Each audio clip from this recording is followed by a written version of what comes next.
Hey, guys. Give us just a moment here. We didn't realize what time it was.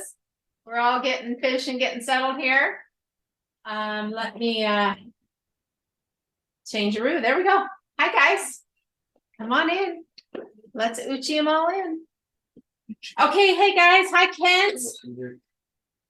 Welcome all. Hey, welcome all of you, Kent. Nice to see so many parents in person. Super fun to be in person. Way better. All you local people. Bill and Becky Wiggins are hosting watch parties every week at Kent's. Are we good? And so it's just a great opportunity for y'all to go in person and meet all the local families. So hopefully y'all can continue joining us and keep it coming in the new year. Heads up, we are going to take the next 2 weeks off of Solution Group, so mark your calendar. But we do have an auto text reminder list.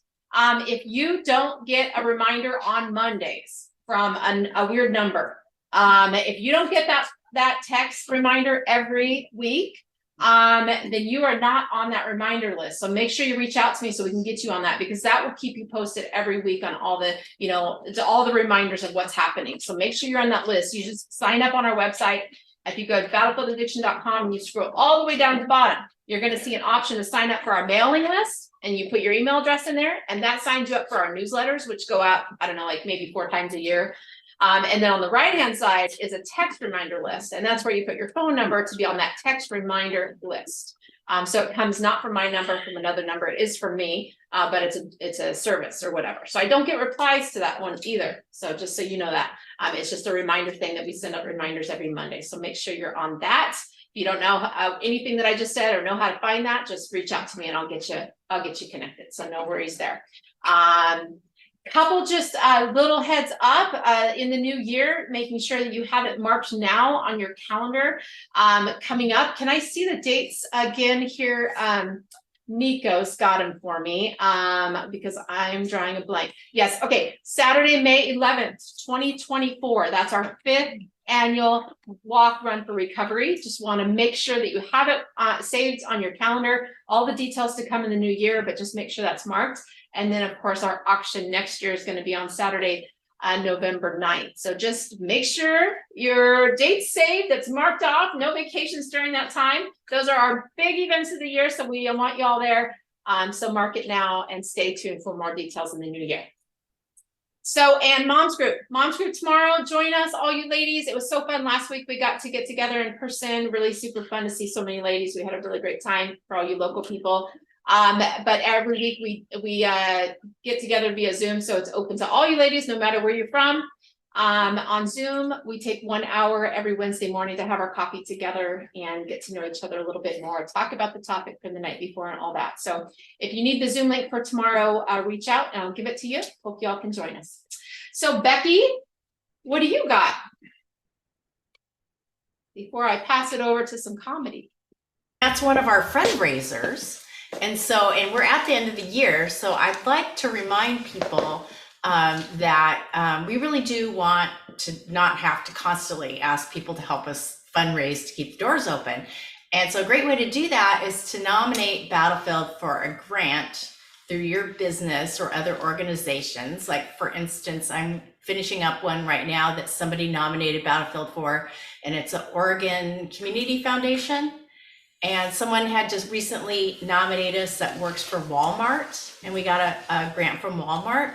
But we really like to get, grants like that and get sponsorships for events, so we can kind of take the pressure off everyone for the fundraising, all the families. Everyone's so great about helping to pay it forward to the next family that needs it, but sure would be great if we didn't have to do that. So remember us when you are at work, and talk to your human resources department and see if they have any grants or matching funds. That would be really great. Awesome. Thank you, Becky. Okay, I think that's it. Mr. Kyle Munkers is in the house. I see you in the front row. So Mr. Kyle Munkers brings us our Kyle's Corny Comedy Corner. So take it away, Kyle. All right. Ready. Okay.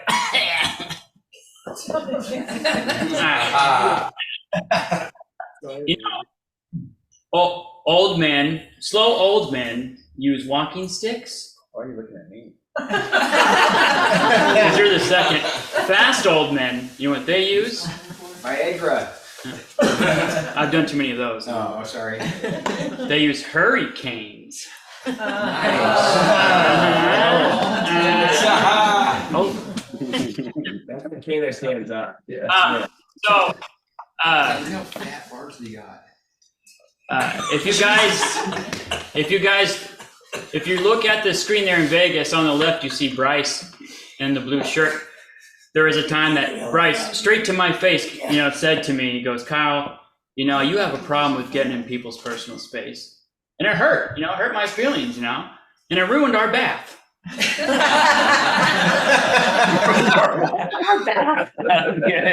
They were in the bath together. Oh, ruined our bath. Okay. I said back. Yeah, too. Back too. I said, what? Bath? Yeah. Oh, ruined that too. Yeah, that's what I thought. Yeah, everyone thought you said back. Recently, I ran into an old friend of mine who I haven't seen in a while, and he had a kid. I said, "It's going." He said, "It's good. Hey, this is my son. I named him after my father." And I said, "Well, hello there, after my father."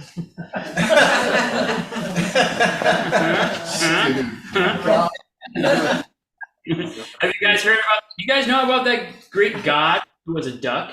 Yeah, it's actually scary. He had the power to release the Kraken. Speaking of ducks, one time we had a client who had a pet duck. He was such a quackhead. Oh, shit. Wow. Yeah, and speaking of pets, I got my own pet. His name is Rip. He's awesome. He's a dog. He's more of a wolf, actually. No, he's not. Actually, I taught him to meditate. Well, now he's a werewolf. That's some program humor right there. For those that pay attention. Last one. So actually, my hometown up north there in Linden, they actually just recently arrested a local barber who was pretty big out there for dealing a lot of drugs, which is crazy. I didn't even know he cut hair. Oh my God! Wow.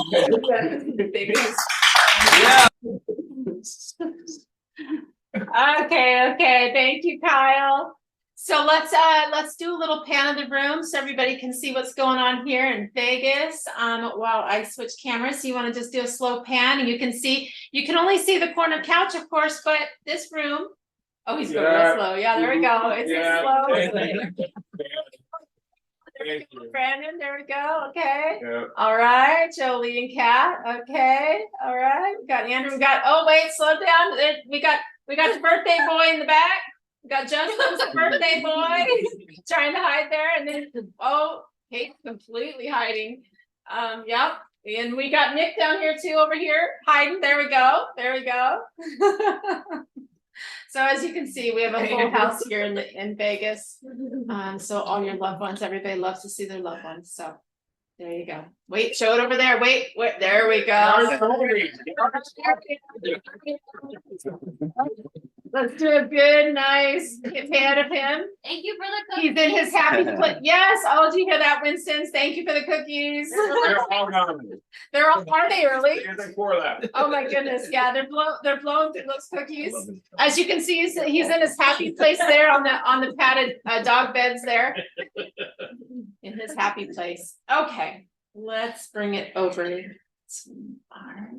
Okay. All right, guys, we're ready to roll. In I think it was 2019. Is that when I did the forum? So that was actually 2017. It was a year after Devon Day.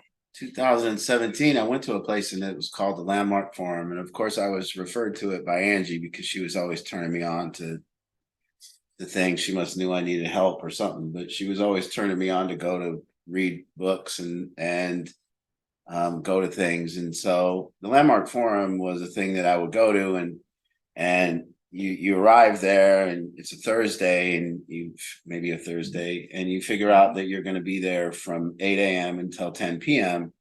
And you're not just going to do that Thursday.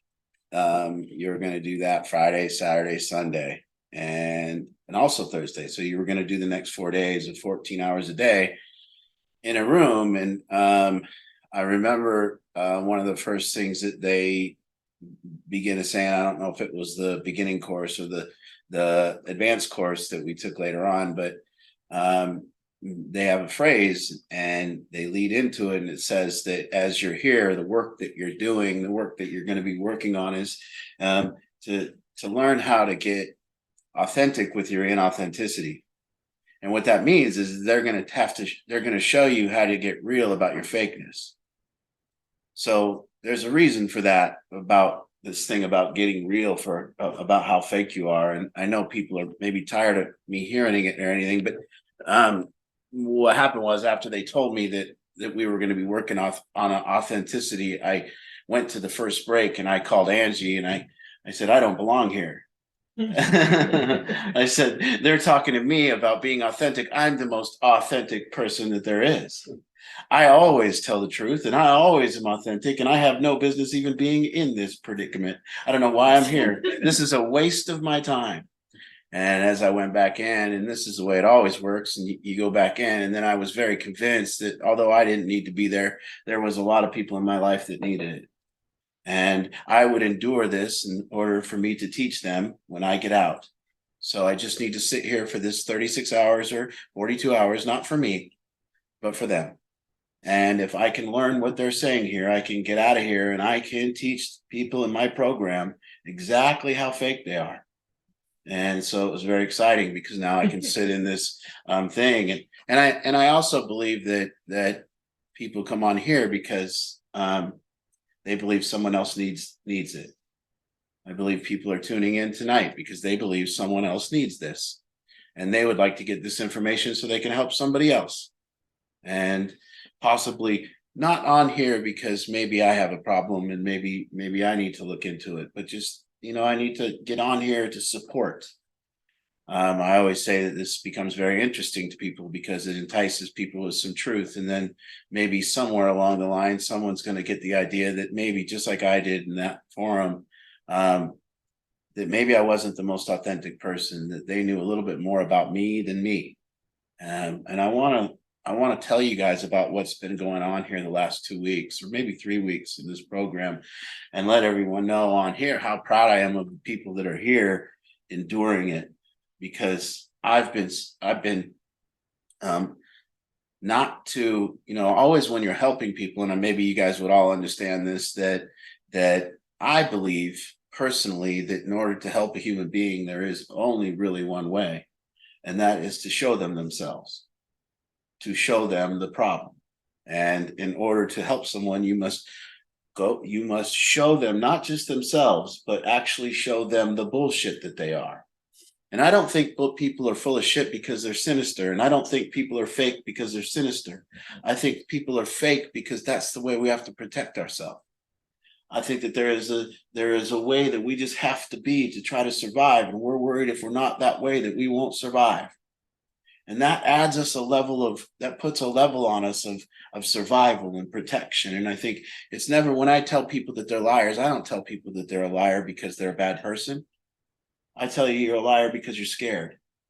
I tell you you're a liar because you're still scared of the truth. You're still scared to love. You're still scared to connect. You're too scared to connect. You're too scared to love. You're too scared to tell the truth. You're too scared to say what you feel. You're too scared to even look at yourself. And so what the process is, and a lot of people will come on here and maybe think that, well, I don't need this. If anyone on here thinks that they don't need what I'm talking about tonight, you need it more than anyone. So if anyone was like me and thinks that, hey, I'm not fake, I don't know what Art's talking about, I always tell the truth and I'm a very truthful person, you're a liar right there. And I think that you need to understand that about yourself, and you need to understand that if you're going to get involved in this work of trying to eliminate what's standing between you, God, love, power, and truth, you have to admit it's there. You have to admit that there's a problem. Parents would have to admit that they don't connect with their kids, that they don't always love them. We have to admit that we're not always loved. You know, a lot of people come on and just tell me how loving they are. And that negates the work. If you tell me how loving you are already and tell me how connected you are already, it negates the work. So why are you even here? So I'm proud of the kids here, because when they speak, what happens is they get called out. And it's very light. It's called out on their motivation. I mean, it's a very light lie, but it's to be able to sit in this room and to be humbled and to be able to be called out and say, when Art says I'm full of shit, maybe I am. I'm going to take a look. And the process then becomes this thing where if you want to improve your life, if you actually want to improve your life, I mean, not look good like you did it. I mean, not like look like you got a better car or something, not like look like you got a better house than somebody, not like look like you got a better job than somebody, but actually improve your life, to actually improve the depths of it, to improve the way you feel, to improve the way you feel emotions, the way you connect with people, the way you see truth and cry throughout the day, the way that you experience love. To actually do that, then there's only one process. And that's when I wonder all the time, guys. I sit and wonder, am I qualified to do this? Am I qualified to sit here and lead people through this? And I think about it all the time. And then the answer either I'm not qualified or I am. So I kind of want to lean to the fact that maybe I'm qualified. So then I have to look at what qualifies me. So I want you to understand that I don't like these self-help motivational things where a guy says he's up here and everyone else is down here and you should be more like me. So I get very leery of talking like that because I don't want to look like that. So what qualifies me, I believe, if I'm qualified, is that I have watched that who I am, the deepest part of who I am, has woken up to how I am sometimes. So what this process means is that I'm going to take this position where I'm no longer going to be how I am watching the world. I'm not going to be how I am watching the world. I am going to be who I am watching how I am watching the world. So in order for me to improve now, in order for me to gain knowledge of how I am, I have to be noticing how I am. I have to be looking at how I am. I also have to take criticism about how I am, and I have to believe it. So I have to now go on this path. If I want to not be full of shit, if I want to look at how fake I am, if I want to be honest about how fake I am, I have to look at how fake I am. I have to look at the protective nature that I am. And I protect myself by looking good. I protect myself by telling less truth. I protect myself by saying nice things when I don't feel like saying nice things. I protect myself in so many ways, which causes me to be full of shit. And when I realized that was true, that I spent most of my time covering up how I feel, scared to love, scared to care, scared to connect, that I spent most of my time just trying to look like I got it going on. Trying to look like I got shit going, man, and I'm on the move and I'm grinding and I'm better than you and I got more shit and look at me hustle. And I tried that for years. And then when I looked at really how I was being and see, when it says who I am, this is called waking up. This is what it meant. This is what it all means, to wake up to how I am. And so if I'm qualified to lead, the reason I'm qualified is because I've been doing this work. I've been noticing and looking at the discrepancies between how I feel and how I act. Noticing the discrepancies between what I want to say and what I actually say. Noticing the discrepancies between how much, there's a question that you begin to ask when you do this. When you begin to look at the truth, the question becomes how much? So have you ever wondered how much truth to give somebody? Well, if you haven't, that's probably because you're not doing the work. That's probably because you're not doing the work of gaining more truth. So if you just go about your business and you don't wonder how much truth should I give people, then you're not even close to discovering what is really going on. How much truth should I say today? See, that's a big problem. What is the dosage? How much can somebody handle? Every one of those parents, notice, guys, they all sent me here. And guess what? Almost every one of them said emphatically that you were all full of shit. I'm going to out them. Every parent came to me and said, my kid's full of shit. Every single parent, I'm going to out them. They all said it to me. So they want me to tell you.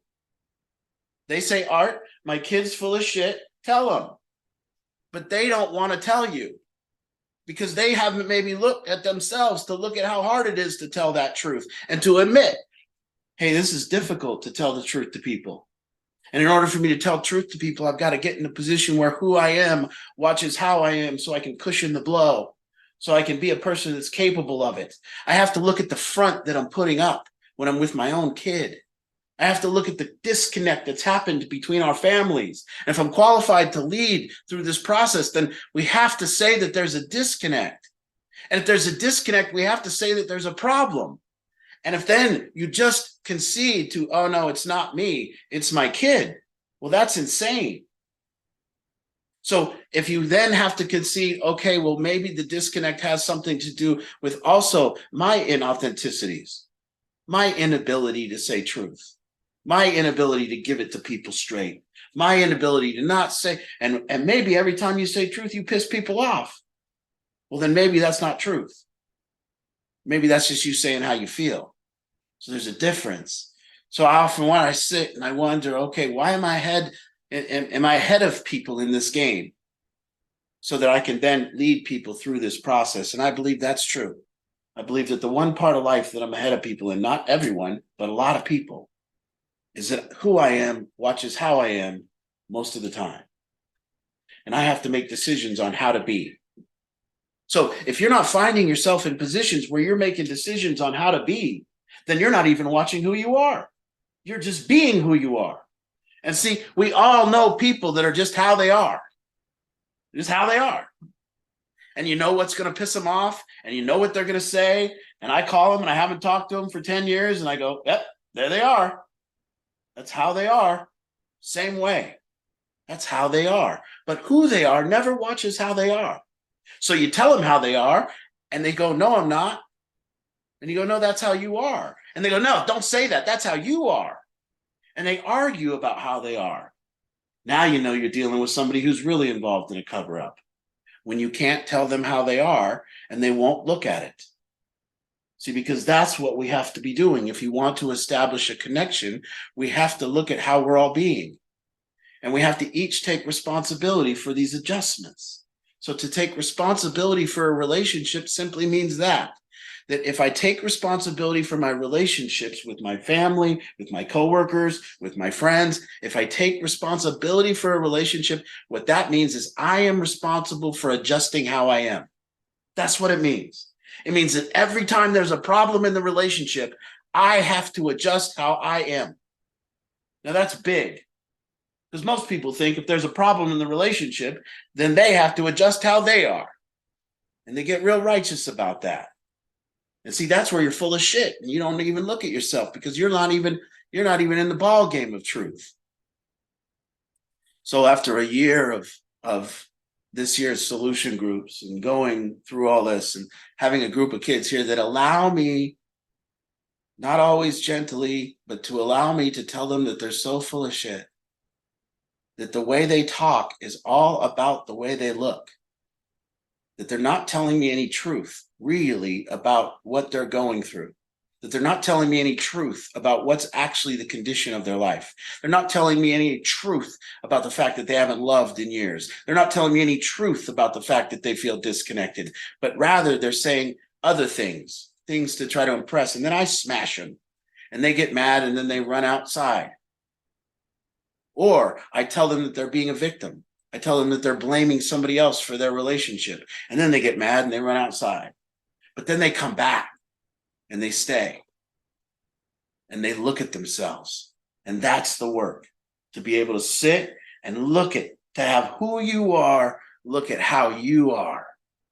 And what a beautiful thing if everyone in a family would just do that. If every single person in a family would just say, you know what, I'm going to stop telling you how you are until I know how I am. I'm going to stop pointing the finger at the rest of my family and at anyone else and my coworkers and my roommates until I've actually done it. And you know if you've done it or not. You know if you've spent time. I've spent years of who I am watching how I am. And life then becomes just a mirror.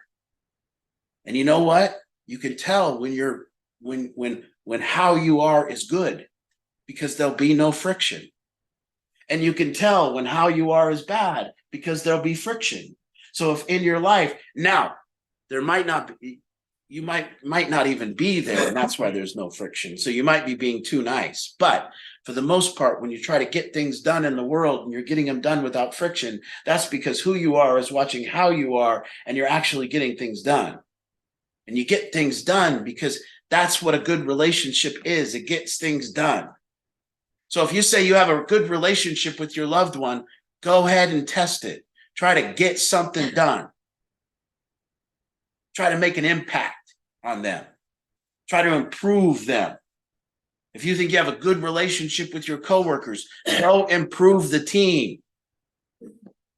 But if you can't go to work and improve the team, what good is the relationship? How do you have a good relationship? In order to qualify it as a good relationship, I must be able to make an impact on the other person. I must be able to move them in some way, inspire them in some way. And to say that I have a great relationship without being able to inspire, move, help in anything would be, we don't have a good relationship. And then if I said, well, I don't have a good relationship, well, then it would just go back to the formula. And the reason for the bad relationship is because who you are is not watching how you are. And how you are is having difficulty in this relationship. And that's because you were blind. And after 12 years of who I am, watching how I am, I still don't know how I am. I still just know a glimmer of it. I still will spend the next years of my life having people tell me how I am and be shocked by it. Still being confused when someone's angry with me. Still not understanding it completely. And this all in lieu of, I got to get this thing out of the way called how I am, because how I am is blocking me from love. And how I am is blocking me from connection. And how I am is making friction. And how I am is causing disruption in my relationships. Or I can just say, it's them. I can just say, when they change, this is all going to be great.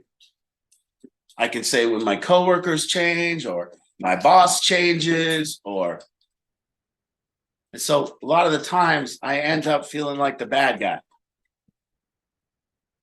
Because I believe to help somebody, all I can do is change how they are. And in order to change how they are, I have to get them to look at how they are. And in order to do that, we have to go through a series of tons of different trust building things and all this kind of nonsense to get to a place, because with a human being, it just doesn't seem like they will ever look at how they are. It's very tough.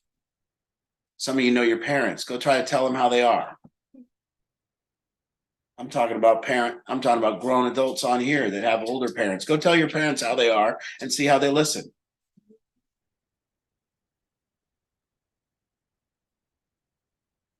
So it ends up, you feel like the bad guy, because you know what you're doing is you're confronting inauthenticities constantly. And everyone goes, all right, everything I say around you is wrong. No, it's just fake. And I'm sorry, I'm not going to stop until you say something true. You bring the fake, I'm going to smash you.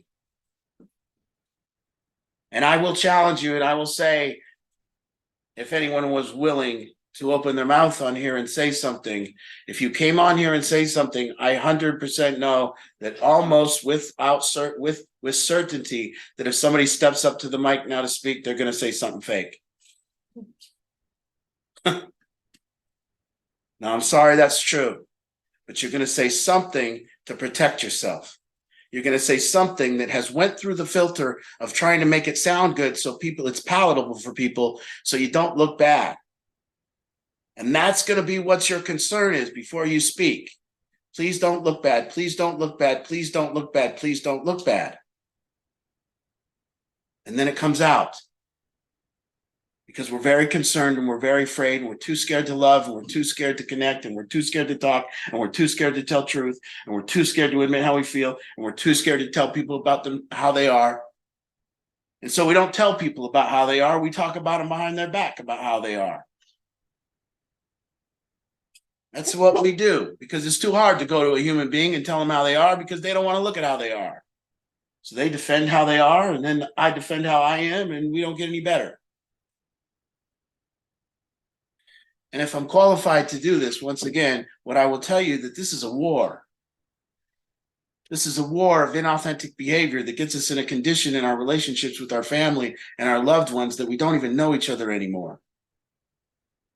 That we're not love with each other, that we're how we are with each other. And how we are is repetitive and circular, and it comes back to the same nonsense every time. And we try to have an honest conversation, but it always boils back to the role playing, doesn't it?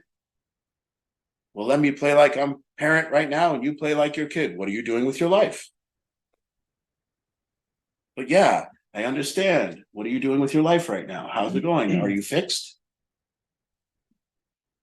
Ah, mom, you're just being mom. Yeah, I know. Where's love? We can't love each other yet. We got to get fixed. Then we can love each other. And to get really real, I had to admit that I don't have the capacity to care about human beings. I didn't have the capacity to love human beings. I didn't have the capacity to connect. And there it is, the work began. And I see a lot of people tell me that they already have all that capacity without doing the work. And I think, well, good for you. The work is over. I'm glad you don't have to do anything here.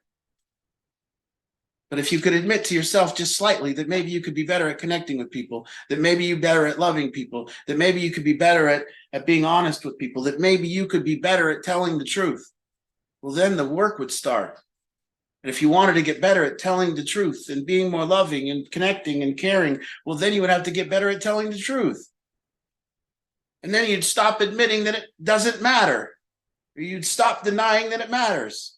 It matters. It's all that matters. It's all that matters. Well, we don't need to tell that much of it, do we? We got to be good people. No, you need to tell all of it. It's all that matters. It's incremental. Yeah, you don't tell it all at once, but guess what? There's got to be some dosage here. Otherwise, you can't make an impact on somebody. So you got a friend that's an asshole, and every day you just go out with your friend, and he's an asshole. But is it ever on you to go, dude, why do you be like that? I like you. You're my friend. Can I make an impact on you? Or do you just go out with your friend that's an asshole? Everybody says he's an asshole. And then you go, I know he's an asshole, but I just hang out because I don't got anybody to drink with. Or do you actually take it on yourself to make an impact in the relationship and improve another human being? To actually take it on and say, listen, when someone hangs out with me, man, they get better. I'm a leader. They get better. And by getting better, they get more truthful. They say more. They open up. They talk. Is that not your responsibility? Or is it just get the car and shit? What are we up to? Is it the formalities? Let's get real formal here and hook up and act like we're doing something and act like, but let's not tell each other any truth. Let's not talk about the past. Let's act like we've forgiven each other when we haven't. This should be tough. If I'm qualified to lead, I want it to be a forum. I want it to be a place of rumble. I want it to be a place where you don't want to stay, but you got to. I want doors slamming. See, that's what you asked of me. Your kids came here. I told them they're full of shit. They know where I stand. And guess what? As soon as they admit it to themselves and know that they're full of shit too, then they can now look at the real condition of their lives, and they can see the condition of their lives, and they can stop blaming everyone else, and they can stop being a victim to it, and they can get a little power. And as soon as all the bullshit's gone, guess what's left? Truth. And guess what happens when truth is left? Well, then you do action. And you'll get better. But we got to get the bullshit out of the way about all that nonsense about it's not your fault. About all the reasons and excuses why you use drugs. Stop. We got to get all that nonsense out of the way. All that nonsense about being too scared to love people.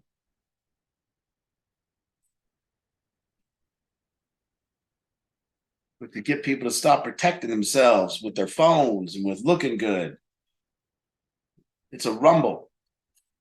That phone is a pacifier. You put that up, you don't have to look at people.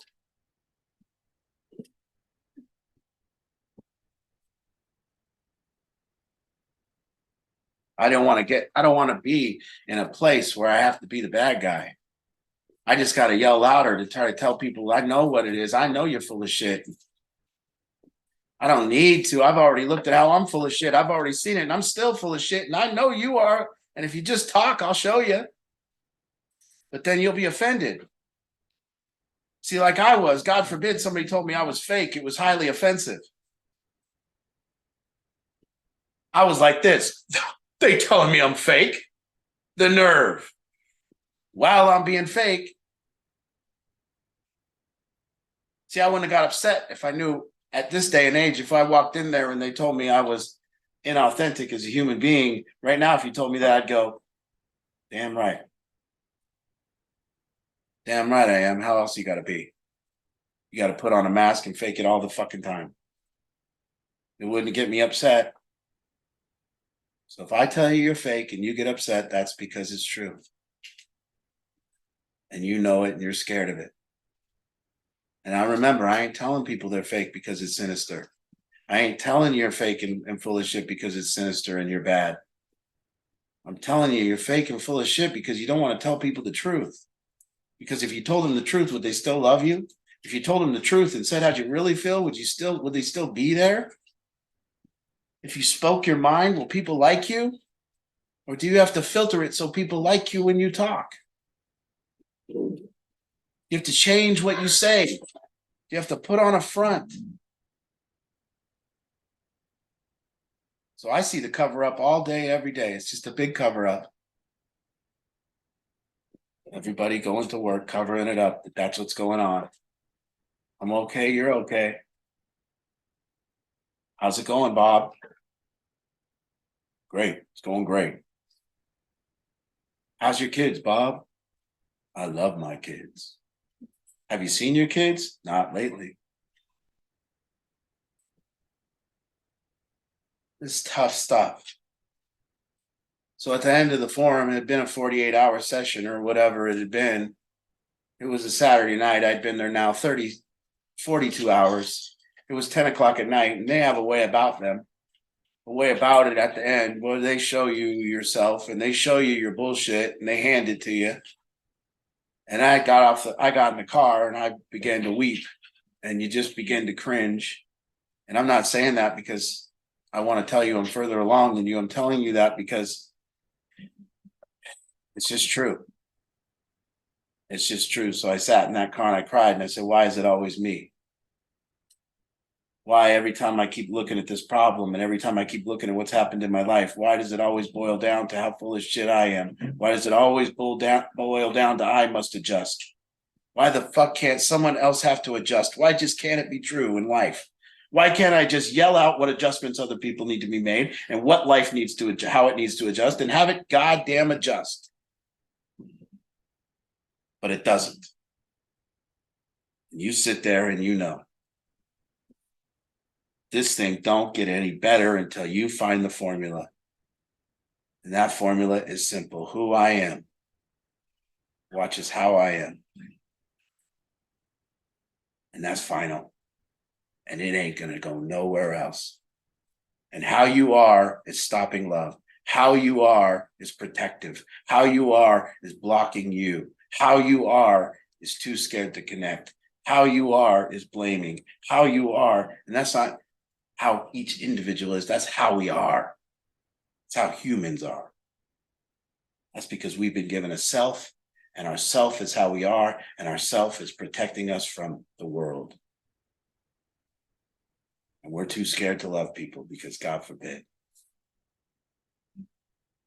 It's not that we're too scared to love people because there's a reason. It's too scared to love because it just keeps hitting my body and I keep getting insecure and I don't feel good around this person. Because the things they're doing annoy me or bug me or frustrate me. So it's not like we're just sitting here going, I'm too scared to love. No, you're not. But your body's too scared to love.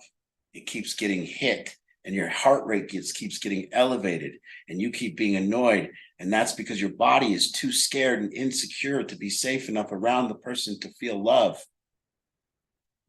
So what you're feeling is all the insecurities around people. It's not that you want it, you just don't know how to get out of it.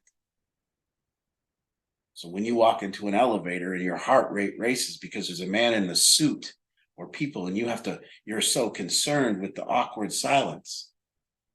That's just life. But we're that scared that door is going to close and we don't know what to say. So now we're stuck in an elevator and it's called awkward silence. And we're like, oh, geez. And our body's tight and our heart rate's beating over something that silly. So imagine what it's like going through our day to day. Imagine how difficult this is to actually love. And then when people just tell me they love, I go, what are you talking about? How do you do it? It's so hard for me to get to a place where I can feel love. My body's too busy protecting itself all day. Too busy going, oh, geez, why do you say that? How come they said that? Too busy being annoyed and disturbed and frustrated. Too busy putting on a front about who I am, playing a role with who you are. Where does love fit in all there? Plus, I got to bring all the baggage of survival. God damn it, I got to pay my bills too. I got to hunk that bag around. So now I show up in the relationship and I got the baggage of just surviving and I got to try to love you through that. But all I can think about is how I don't have my bills paid today. All I can think about is how I don't have enough money to even go on a vacation. And now we're talking about love?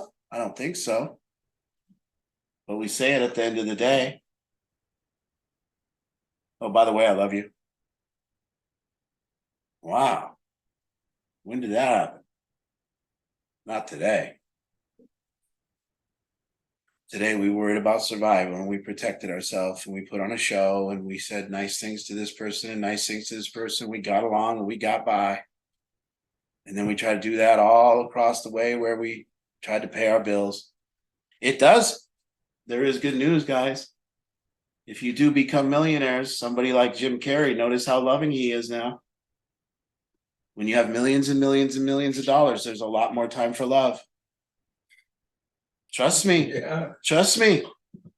Become a millionaire, you sit around, you go, oh, I should start loving people. Yeah, you look up.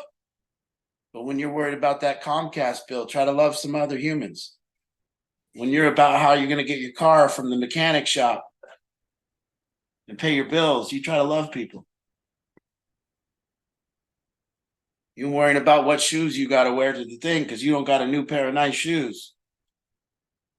And you got to go to the event. You try to love them. And that's why I'm proud of you guys. I am proud of everyone here because you're sitting here and you're doing the work and you're experiencing love when all that trying to survive shit's going on around you, and you're going to have to do that too. And you guys don't understand the work that they're doing. I smash them in the face and they take it. They allow me to tell them and confront the side of them that they don't want to confront. And they want me to do it to you all too. They want me to do it to you all too. They say, when you guys talk, I'm too nice. I know they do. And I am too nice. Because you're all full of shit too, and I'm sorry to tell you. I tried to aim group at them tonight. Yeah. You're all there too. Putting on a show, putting on a role, looking good. Remember, I don't think people are full of shit because they're sinister. I don't think people are full of shit because they're liars and they're bad people. I think people are full of shit because they're scared to say the truth.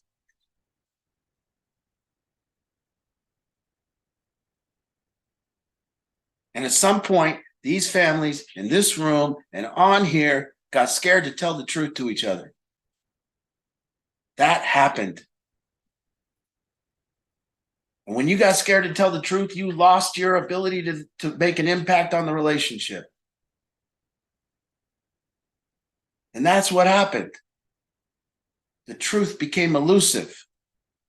I say truth and you deny it, or you say truth and I deny it. And we both play like we didn't really just say truth. And we disconnect. And the only way out is when people say, guess what? I got to look at how I am. You want more love? Look at how you are. You want more connection? Look at how you are. And if you've got it all, then tell me how you got it and teach. If that's the design, is you're on here to teach and you want to come teach, come teach. I told you what I think qualifies me. I've went through the process and I'm in the process. And my goal in life is to love more and to connect more and to feel more. And that'll keep me qualified as long as I still want more. But once I got it, and once I tell everyone how goddamn loving and caring I am, well, then the work stops. Once I can say, no, I love people unconditionally.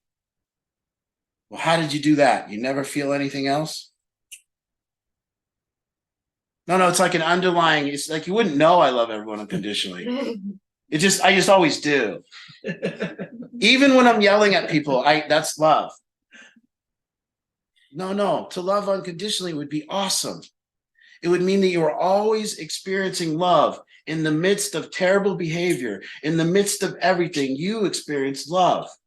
And the type of work it would take a human being to get that kind of love, to really love, to have somebody bombing us and love them, to have another country hating us and love them, to look at Republicans and Democrats when they're being nonsensical and downright stupid and love them, to love Donald Trump. No, not actually just go, yeah, I love Donald Trump like I love all men. No, like to actually love Donald Trump.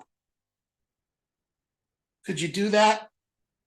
Well, if you can't, then go ahead and keep working on it. Go ahead and keep admitting that you're still involved in a cover-up and that you got to get all that cover-up gone to improve. And this is about improvement of love and connection. So any argument against it, I don't understand.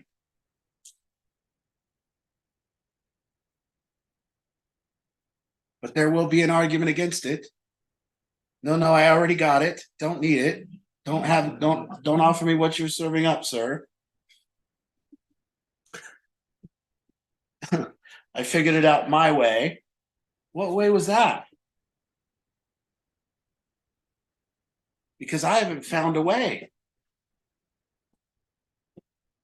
Working on it.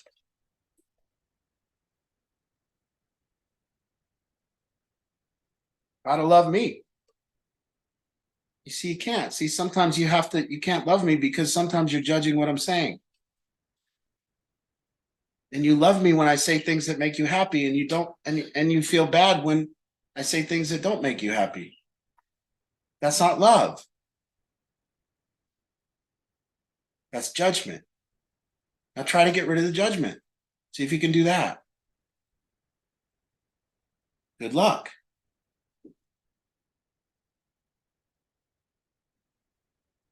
I haven't figured out how to get rid of the judgment. It still stays in my head all the time, constantly ruining my day.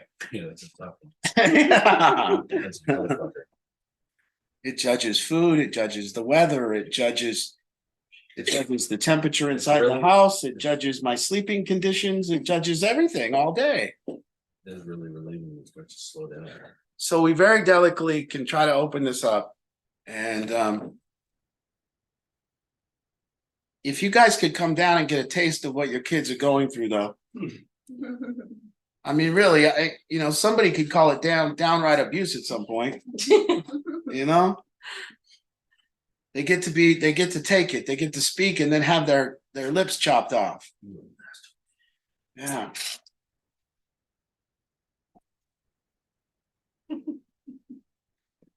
All right, so we're gonna open it up. Hey, you guys at home and at Kent. We welcome any comments, any questions. Go ahead and step right up on the chopping block. You're in good hands, I promise you. It's all good. We ask for your true thoughts. If it's true, that's what we're asking for.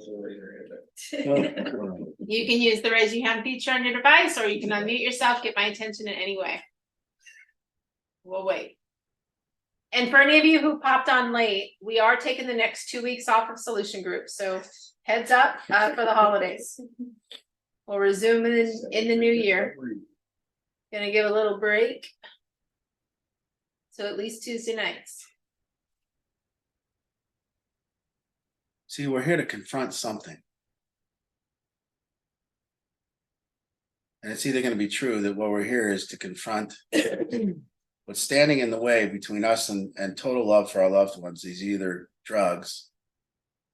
And then the drugs are gone and it's just gonna be simply all done. Or maybe possibly that there's some other work to do that led to the drugs. Maybe it was the drugs, but we don't know. But maybe also that there could be some improvement on the way that we're connecting with the family. So in that case, we would have to be here to confront something. So if you're on here and you're tuning in on Zoom as a parent, what are you here to confront? What is it that you're here to confront? Do you not need to confront anything, or are you here to confront something?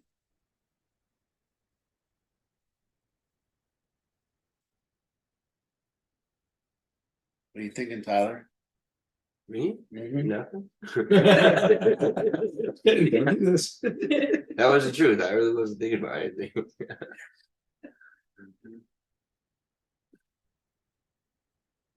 So where do we go from here then? See, Are we unmuted? Yeah, we're on mute. I did. Happy late birthday. It was his birthday on the 7th. see, when I ask the question, what about you? And I'm speaking to everyone. What about you needs to be confronted?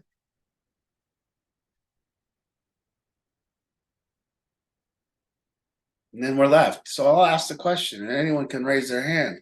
Either you know what about you needs to be confronted, or you don't. Think of that. What about you needs to be confronted? What about you is standing in the way of love? What about you would need to improve in order for more love to be available?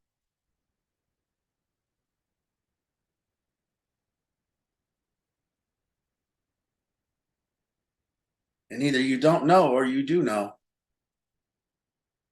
So if you do know, then just say it. Well, we'll see if it's true or not. But if you don't know, then why aren't you asking that question? See, if you were to really ask the question, what about me is blocking me from loving my loved one? Well, then you would have to be responsible for the answer. You would have to really, really look.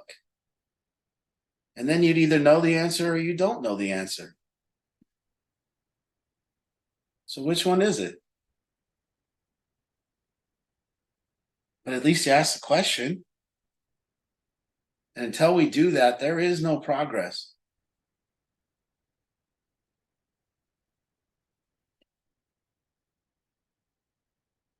Feels like I farted in the tent. Like it's like no, you know. I lay there and I sit there and I say, how can I make an impact? Here's an impact for you. I say that you're not loving to your full capacity.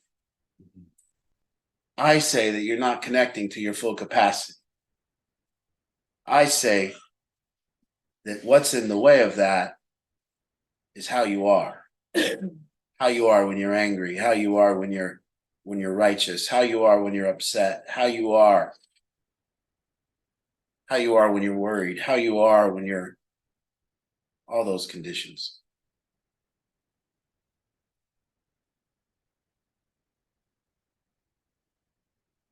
Well, it's fine. It's fine.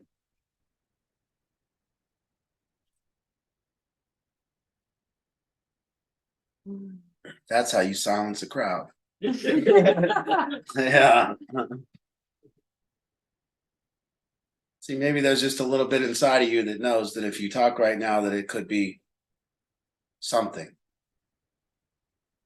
There's a little bit inside of you knows that maybe you don't know how to talk without trying to look good. The say something true game is terrifying. Yeah, we play it down here. We've been playing it for 2 weeks, and Yeah, we just play sit it. here in this room and we say, now say something true. Oh, it's terrifying. And we've said that to about every client here, and they've all done it 2 or 3 times, and 2 people have said something true. Just about. And then a lot of people have said some bullshit. They got called on that bullshit and then finally said something true. Yeah, lead to truth though. It does lead to truth. Tell me something about you. See? We don't even know how to talk anymore.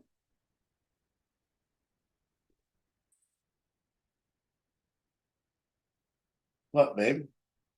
You're feeling, see? You say something true. I'm gonna make Angie say something true. No, I was We got a question over here. Okay.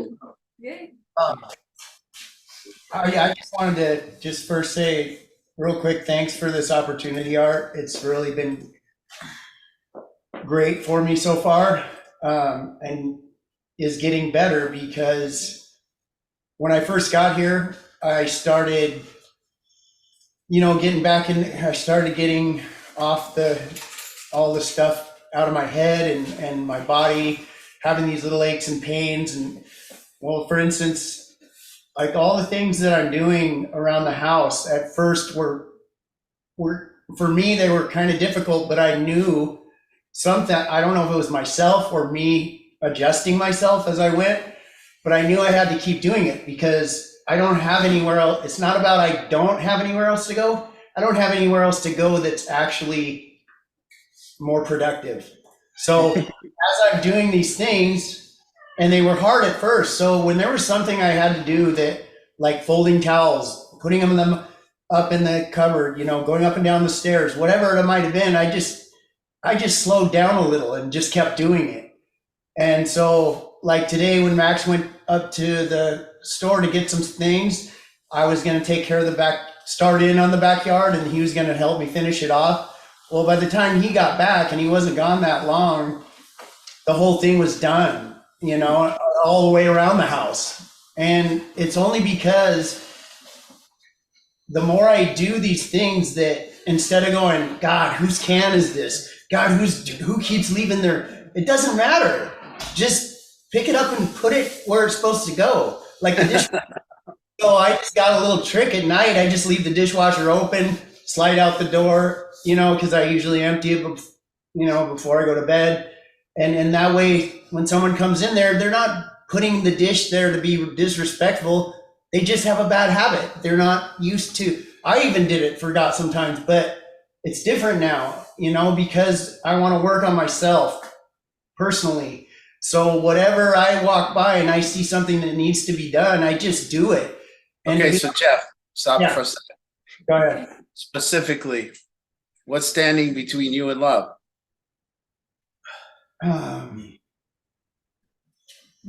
Nothing really that I'm aware of. Just the fact that I don't know really. I can't really say that I know that. I know how to love. I don't know what form of love actually I need to work on giving to other people, because sometimes it gets Okay, misconstrued. let's do it this way. What's standing between you and connecting with people?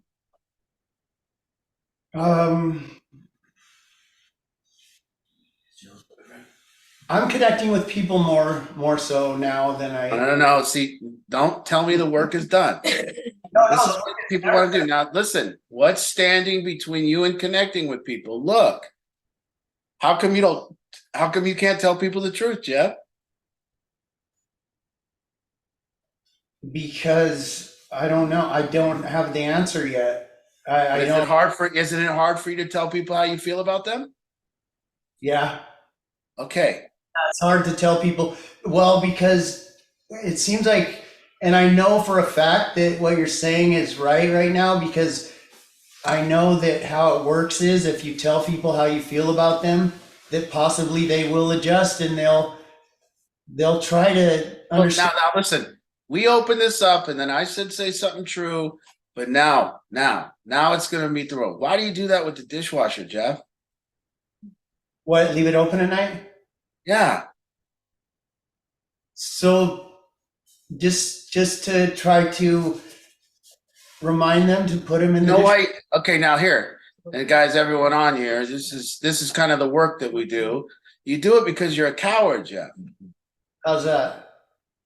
We were too scared to tell people to put their goddamn dishes in the dishwasher. But now you've made a systematic way to deal with people so you don't have to confront folks. But now rather than confront folks, you've made a way that you have to kind of go around and walk on eggshells and make sure, hey, you can't get frustrated. And see, notice how you're in the yard and you're having to talk yourself out of being frustrated. Welcome to the game. Yeah. See, now you're in the yard, you're saying, well, it's okay. They can just leave their shit wherever they want to leave their shit. And it shouldn't really matter. And why am I getting up all upset? And Jeff, all that's nonsense. You want to make an impact. Don't you want to make an impact on your environment? Don't you want people to do what the fuck you want them to do? Yeah. Don't you want them to have influence? You see? So now we're talking about what's standing between you and power, what's standing between you and love. And you need to look. You need to look at what your head's up to. You see, there's a difference between not confronting people because you're nice and not confronting people because you're scared. So we want to get, Jeff, what the work is that you want to find out what's between you and love. Well, it's all that thoughts. See, how can you love someone when you're thinking that they should have put their dish in the sink last night? Well, I don't think like that. I just do it.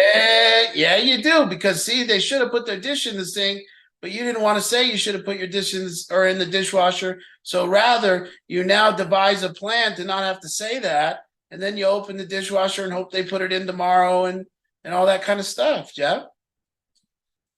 See, I know you don't know this is going on. That's why I'm asking you to look. Yeah. See? And this is why it's so hard for us to say something true, because we don't even know what's motivating us.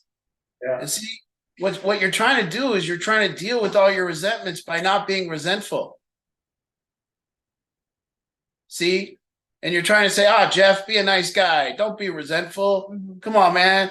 I know they're not pieces of shit. They're actually good people. And you're talking yourself into this shit. Now look, when I ask what's standing between you and love, guess what it is? It's you. Now you look and you see and you start looking at the way you are. Don't look at how you have to adjust. Look at the way you are. Look at the adjustments that you're making. Don't look at how you need to adjust. Look at why you're making those adjustments. See, why am I making these adjustments? See, you're living in a world where you're trying to you see. So now there's a lot there, Jeff. And that was just a little sentence that you said. And you can see how far that can go. Yeah. About a human being not knowing what they are up to. And then you're having to put on a smile when you're really upset with people. You see? I kind of always had that problem. Yeah, I know you have, Jeff. That's why we're working on it. But now, That was stupid. yeah, I know you've always had that problem. And a lot of humans have that problem, Jeff. There's so many people that are on here right now that have the problem that you're having right now. And what ends up happening is they end up not being able to make an impact on the people around them or their environment because it seems to be always their fault. And even though you're seemingly looking out at despicable behavior, you can't seem to want to stop that despicable behavior or call it out because you figure out a way to adjust and just put up with it. And that only lasts so long until you build up the resentments and then you get high over it. And you have to escape your environment because your environment gets so enclosed. Your environment stops being, you can't just keep talking yourself out of being pissed off. You got to start saying truth. Hey, and you got to get better at it. Yep. It's There was a kinda- little case. Huh? Josh. it goes so fucking deep because it's like you have this mindset, you're going out, right, and you're being of service to people. That's the idea. And you get so fucking frustrated with people, and you're like, well, you know what? you know, the work should tell me I shouldn't get frustrated. So you're telling yourself you're not, and you're doing these actions as if you're not frustrated, right? You're doing the actions like, oh, well, I'll take the garbage out, you know, I'll leave this open. Like these actions that you're not frustrated, but in reality, you're inside this thing and you're still fucking complaining and you're still angry and you're still mad, and it's not, you know, it's not real. I sit here, I'm like, yeah, you know, I am, you know, when I raise my hand, I am, you know, I can definitely see that I'm full of shit. But I'm full of shit that I'm full of shit because I really don't think I'm full of shit. I'm just Yeah. I'm full of shit because I want to, you know, I want people to think I got this program down. Good. Brandon, you switch the camera. Yeah, I get it. And then Kyle, you've lived it, so you understand. And this again is the work, is that what is standing between Jeff and how Jeff and the world, and what's standing between Jeff and everyone else will see it easily. What's standing through Jeff and connecting with the world is how he is. Jeff. And how he is too nice. And how he is not truthful. And then I get called the bad guy for saying, Jeff, you're a liar. You see, but you're lying to yourself. You're not lying to the world. You're lying to yourself. You're lying to yourself that this is okay. And you're making bad behavior acceptable in your life and lying to yourself about it, all in lieu of being a nice person. But you're now getting surrounded and swallowed up by your environment, and it will continue to happen until you step up, and the only right hook that you can throw back is truth. And see, once you start telling truth, Jeff, no one's going to like you. Yep. They're not going to be as happy with you, but you're going to be free. And you start telling more truth, they're not going to be happy, but you're going to be free. And then guess what? You're going to want people to be happy with you, but you're still going to want to be free. So you're still going to need to tell truth. So eventually what you're going to do is you're going to get soft, and you're going to get kind at telling the truth, and you're going to get working on yourself. And now you're going to start watching your heart rate. Because see, when your heart rate goes fast and you tell truth, you're going to be a dick. But when your heart rate's pounding short, real soft, and you feel real open, and you tell truth, people are going to believe it. And they're going to love you. See, so there the work begins. The right moment, and this is for everyone as a lesson, the moment Jeff admits that he's full of shit, the moment he admits that he can't let go of shit, the moment he admits that he's holding on to shit, the moment he admits that he's covering up how he feels from the entire world, the work can actually start. And Jeff can actually improve. And once he actually improves, he now can improve and impact his environment. And that's called power. Love, truth, God. What you're living in is Jeff.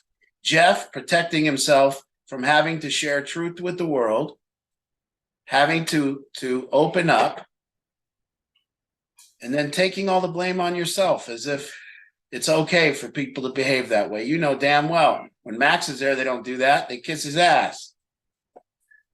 Or Art comes in the house, everyone puts their dishes away. Well, why don't they do it for Jeff? You see? And that's the question.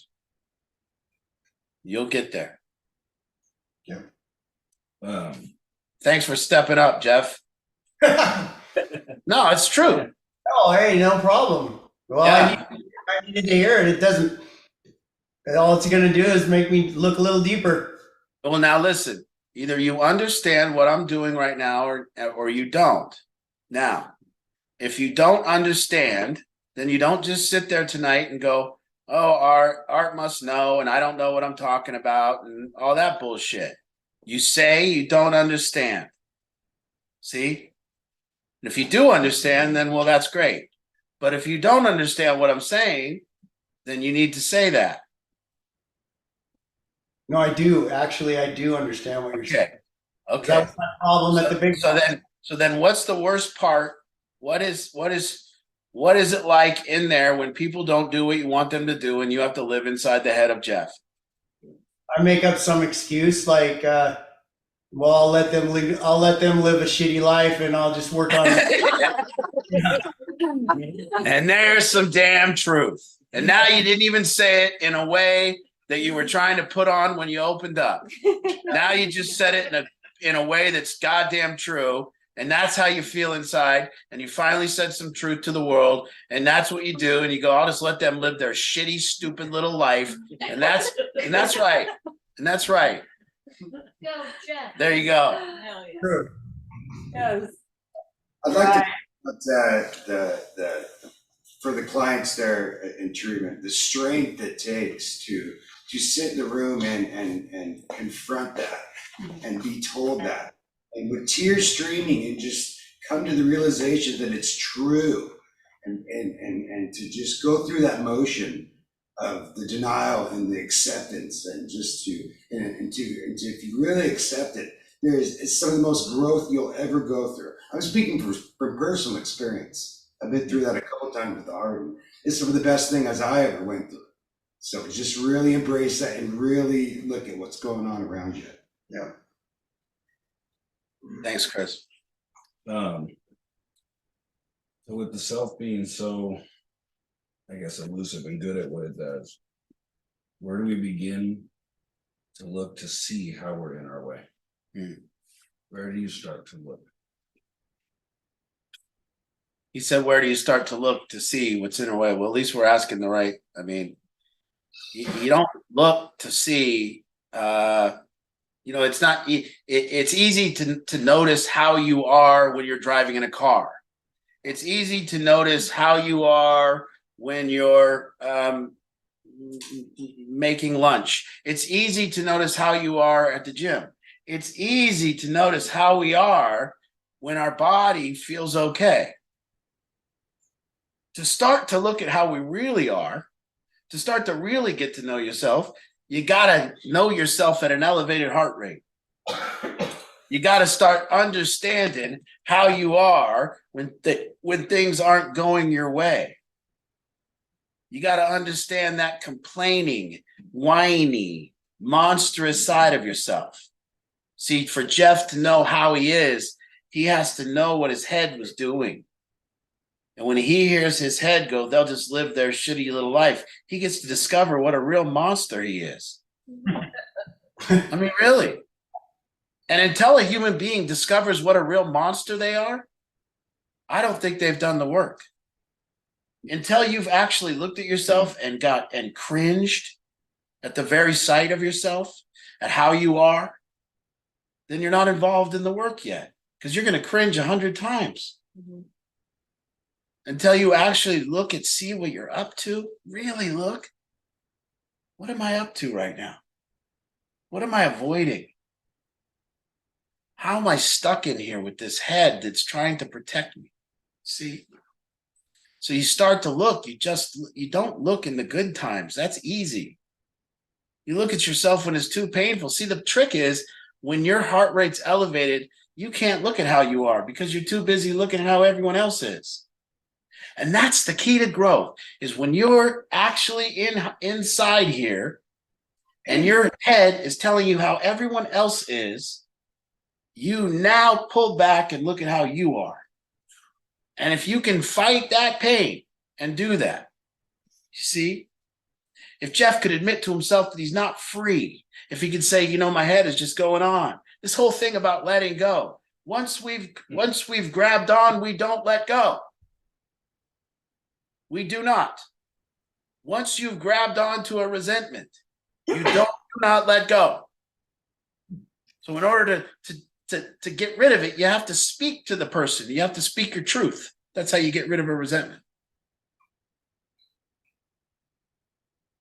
So when Jeff picks up a resentment, cops a resentment, he's walking around the house without speaking to the person, he's going to resent them forever. And that's what's standing between him and loving that person. Because all he can think about is how they didn't do this and they didn't do that. So he can't love them. It's impossible. So until he clears that up, love's not possible. Leaving the dishwasher open isn't. Yes, leaving the dishwasher is snarky. See? Drew. True. Let's get you unmuted, Drew. You are muted. Unmute. There we go. Wait a minute. Does that work, Jeff? When you leave it open, do they put the dishes in there? Does it hurt? Does it work? Oh, yeah. Okay, well, shit. God damn it, we'll leave the dishwasher open, Johnny. But no, I shouldn't have to. You're right. I should confront people and I should talk to them about it and, Well, let's and do let both. them know how I Let's feel. not be too hasty. Yeah, let's do both. Yeah, okay. All right, Drew. So, a couple quick. Well, first of all, I'd like to thank everybody from Vegas for the hospitality they showed for my wife and I. My truth it is the Seahawks aren't very good this year, and probably shouldn't have advised that the Eagles were going to beat the Dallas Cowboys. So there's a couple truths right now. So, but as far as Jeff, my question I guess I had for that, obviously he's got kicked in the shins a little bit, but if you had somebody who's maybe lacking some confidence or something like that, and you're asking them to stand up and tell people to put their dishes in there, I think and have the confidence to say that before it builds up, then how do we go about kind of building that confidence in the delivery of that message? I mean, calling people out, you're not going to stand around there with a guy with his cup in there.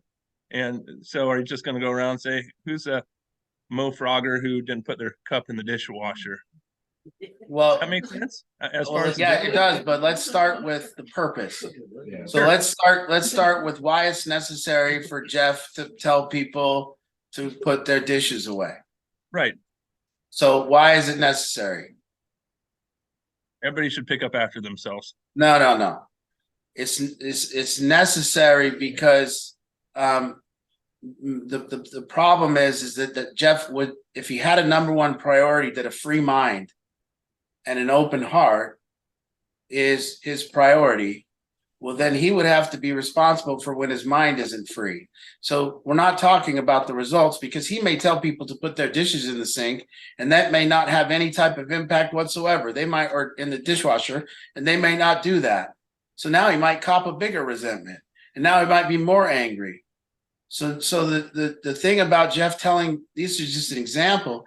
None of the situations that we're doing, our priority is not being resentful so that we can love. It's not about anything else. It's about clearing the space in our minds so that we can see a person from fresh eyes. And in order to do that, I have to speak truth to them and tell them what I'm thinking. And it doesn't have anything to do with the results. So the impact that I'm talking about Jeff making on his life is the impact of being able to love people. You may never get those people to put dishes in the dishwasher. So that's irrelevant. But the relevance is what was going on in Jeff's head when he's trying to mow the lawn. Was Jeff enjoying mowing the lawn and just in complete joy? Or was Jeff considering the behavior of other people? And when we are at our most unhappy is when we are considering the bad behavior of other people. So when we consider the bad behavior of other people and our minds are consumed by that, we have the most unhappiness and are incapable of love. So I'm asking Jeff to do this so that, because my first question to him was, what's standing between you and love? And it ain't the dishes. Right. What is standing between Jeff and love is a resentful head. That's it. And a closed heart. And in order for him to speak truth and see, he's got to speak that truth so he can open his heart back up and open his mind back up and be free. And that's the work. So the results are, people should do a lot of things, but they don't. Our politicians should have ideas rather than blame. But I have to have an open heart about that. And I have to stay open. The world should be different, yes, but it isn't. And in a world that should be different, but it isn't. I have to learn to get rid of my own resentments so that I can actually have power. So you gotta get clear on the purpose. For me, the purpose of telling people the truth is to get the thoughts out of your mind. And if you get the thoughts out of your mind, you take a load off, and then you're not thinking those thoughts when trying to relationship with people. You're actually just free. And you can experience them new. So if somebody if a parent or a kid have resentments against each other and they don't get those thoughts out, they're trying to live over the top of that. Okay. Dishes. But you're right about the Eagles. They sucked. Good Lord. God dang it. It was terrible. That wasn't good. Another deceiving. That was all right. Another ring this year. Okay, is it past time? Well, it's 4 minutes left. You can close it up. Well, we're gonna be, it's happy birthday, Justin. Happy birthday, Happy baby. birthday, Justin. you know? And I'm not just, everyone's here doing the work and, oh, we got Lisa, one more before I close. I'm gonna smash her. Let's see. Watch Be it, nice, Lisa. Art. Wow, you, I can't- well, be truthful. I can't put you on, I can't put her on spotlight because our camera's not on. Okay, go ahead. No, my camera's broken on my computer. Let's see. I'm just reading what Joshua Painter said to everyone. He withholds thoughts because he wants to be seen as kind and he wants people to like him, scared of confrontation, but then resentful by not saying anything. And I feel like, I don't know. I mean, if I brought up things that bothered me to my girlfriends, I don't see it having a good outcome, really. Sometimes you have to just love people for who they think they are, I think. And you either decide you're going to accept who they are or not. Now I hear this a lot. So, again, the work is over. Just settle in on the fact that that relationship isn't truthful, and if that's okay, then you can say, well, I just got to have non-truthful relationships that are just about surface level, so that me and my friends actually have somebody to drink with, or something like that. That's just not the goal of what I'm trying to teach. So Well, I'm glad that's not your goal, but I'm just trying to figure out how to make it better for me. because I mean, I can sit here and say, okay, let me just give you an example, Art. Okay, let me give you an example, because I mean, Jolie isn't the only addict in my life. Okay, my mother. So I've confronted her time and time again about her drinking, but it doesn't change anything. Nothing happens from that. There's nothing that happens from that. It's just me beating my head against the wall. So I try to get out of resentment by being really upfront and honest about it, about how I feel, what I will and won't accept about the situation, and what good is it? It doesn't, I mean, I guess, I don't know, this is a complex subject, as every Tuesday night is. Well, again, I mean, so there's either a way to connect deeper with your mother or there isn't. So, I mean, yeah. Okay, so is your premise there isn't or there is? Or is it there might be, but I don't know it? There is when she's sober. Okay, you see, again, is there a way, and again, this is exactly what I said, that to be responsible for a relationship, what it means to be responsible for a relationship is that when it's not going well, I have to adjust. That's what responsibility in a relationship means. And if we say when it's not going well, it's because they're not adjusting. There is no way out of that. None. So the real question is, do you want to be right that there's no way out, that they need to change? Or do you want to make an impact? I don't really know how to make an impact in that situation. That's perfect. If more people would just say, I don't know how to make an impact, well, then we could start there. And that's a lot better than blame. But to say, I don't know how to make an impact, either whether it's on my friends, whether it's on my mother, I don't know how to make an impact on this environment. Well, that would start the work. That would really start you, who you are. Because there is a person that could make an impact. So that would take who you are, looking at how you are and actually examining how you are that's having difficulty making an impact. And if you looked at how you are really, truly did it, you'd probably see very clearly why you're not making an impact. But there isn't many human beings that will do this. We've learned in our relationships, it's just they're wrong, we're right, and they're never going to hear it. Because we approach them and we try the one thing that everyone seems to try when a relationship isn't going well. They tell the other person how they need to change. And that's almost 100% of what people do. And then we go, have you tried to be responsible for the relationship? And they go, well, I've told them how they need to change. Have you told them a lot? Yes, I've told them a lot. Well, keep telling them, see how that works. But what if who you are actually looks at how you are so that you could be a certain way that would influence the change that you're talking to? The change that you want to happen.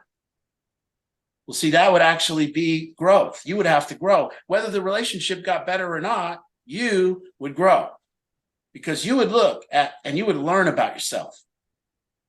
You would learn about what it looks like on the other end of you. You would learn about what it sounds like on the other end of you. You would learn a lot. And people, by relationshiping, by playing the game in this format, by saying, I'm going to play the game of relationship, and the game that I'm going to play is when I'm relationshiping, who I am is going to watch how I am. And when I'm doing that, I'm good at relationshiping. But when I lose track of how I am, the relationship seemingly doesn't go too well. Because I lose track of how I am, and I start thinking about how they are. And then all I want to do is tell them how they are. Because I'm bugged, irritated, annoyed, and my heart rate has been elevated. And I'm not watching my heart rate. The whole package is there. I've given everything. A mindfulness practice that says when I relationship, I watch how I'm being, and I can see that my heart rate dictates how I'm being. And when I have a lot of resistance in my body, I'm not very nice. And when that happens, I have bad results. And so I must keep my heart rate, and I must keep myself composed, and I must breathe, and I must feel the way my body feels. And now I can look and I can have an option of how to be. But when aren't you just saying though, that just let it, you're just letting go then? You're letting go absolutely of not. Absolutely not. Absolutely not. Letting go of what? the need to change the need to change. Now we're in the predicament. That's so good that you said that. No, I'm not letting go. See, people think that that's letting go. People don't understand that the way they are changes people. People don't get that. People don't understand that power. So people think, well, what good does me changing do? Because if I change, they're still going to be the same asshole that they always are. And it's not true, but people aren't willing to risk it. People aren't willing to let go of the other person being at fault, to let go of the other person being wrong. They're not willing to just go, you know what, I'm just going to focus on how I am. They don't want to do that because they're too scared and they want to protect themselves. And when they're around that other person, their body gets very, very tight and their heart rate gets very, very elevated. So their mind then blames and protects them. Well, I mean, yeah, but I mean, it's better to just not be around certain people in certain situations. It's no, Lisa, it's not. See, that's the thing that I won't stand for. Not if you want to learn how to grow and get better. Absolutely not. That is not growth and getting better. That's not personal growth and getting better to say when there's difficult people, I stay away from them. And I don't want to be around people that cause any kind of fluctuation in my body. That is fine. You can live your life that way, but we're on Solution Group. So I'm just talking about what it would mean if you didn't live your life that way. What it would mean if you actually said, no, I need to be around difficult people because it shows me who I am. Because I get all fucking flipped out around difficult people. And when I look at myself as all flipped out, it's cringeworthy. So now I'm going to go around these difficult people and I'm going to learn to be calm and I'm going to learn to watch my heart rate because then I won't flip out. And then I'm Yeah. gonna- Well, and I'm gonna everybody take- but my, yeah, I mean, anybody but my mother, okay?